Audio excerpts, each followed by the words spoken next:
Hey, welcome back. In this mini lecture, I'll talk about self-efficacy. Start off with a couple of quotes, one by Henry Ford. Whether you think you can or you think you can't, you're right. And this is by Albert Bandura. People's level of motivation, affective states, and actions are based more on what they believe they can, what they believe than on what is objectively the case. So it's more about, again, both these quotes talk about more about beliefs, about how people feel. And that, again, feeds into the idea of self-efficacy. What is self-efficacy? It's a person's belief that they can succeed at a given task. So again, it's about the belief that they can actually do it, which again fuels whether they can or they cannot. This table contrasts self-esteem, self-efficacy, and growth mindset. Like if you want to pause, you can look at all the three of them, but I'll just go through self-efficacy. So that's in the middle of this chart. The definition of self-efficacy refers to a person's belief that they can do what's necessary to successfully achieve a specific goal or task.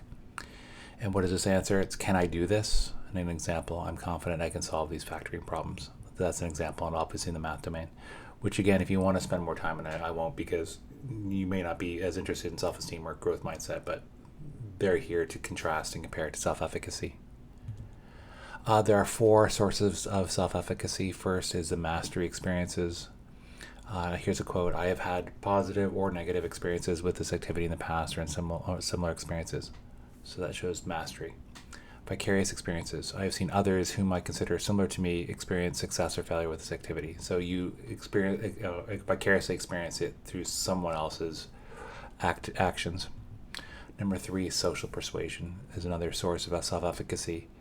People have told me I can or can't do this activity. So your social network, your peers, your teachers even can persuade you as to believe whether you can do something or not.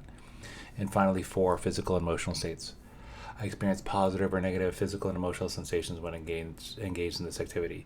This as well, these physical and emotional states can fuel whether you believe or you believe you can't do something.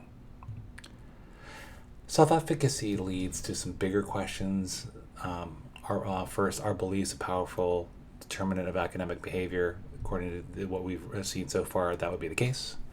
2, do certain groups of students enter the classroom with more positive beliefs about their competence and ability than others? I think that's pretty self-evident that, well, at least individual ones, whether groups, whether you can break that down by, say, gender or race, religion, etc., various demographic factors, that's more to be determined. And why do you think this is the case if you believe the second point?